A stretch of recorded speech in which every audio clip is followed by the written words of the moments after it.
Chicken Cola உருண்டை சிம்பிளான ingredient வச்சு வீட்டிலேயே எப்படி டேஸ்டியாக பண்ணுறதுன்னு பார்க்கலாம்.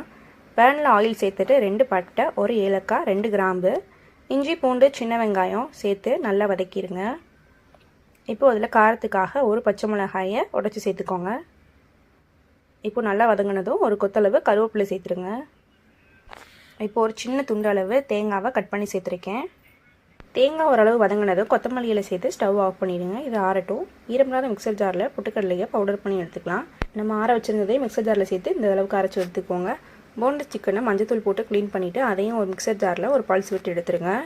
இப்போது ரெண்டையும் ஒரு பவுலில் சேர்த்துட்டு 1 டேபிள் ஸ்பூன் மல்லித்தூள், 1/2 டேபிள் ஸ்பூன் மிளகாத்தூள், 1/2 டேபிள் ஸ்பூன் கறி மசாலா, தேவையான அளவு உப்பு சேர்த்துட்டு பொட்டுக்கடலை பவுடரையும் சேர்த்து நல்லா மிக்ஸ் பண்ணிடுங்க. இப்போது எல்லாத்தையும் பால்ஸ் பண்ணி எடுத்துடலாம். இப்போது ஆயில் நல்லா ஹீட் பண்ணிவிட்டு மீடியம் ஃப்ளேமில் குக் பண்ணிவிடுங்க. சிக்கன் கோலா உருண்டை இப்போது ரெடி. நீங்களும் உங்கள் வீட்டில் செஞ்சு ட்ரை பண்ணி பாருங்கள்.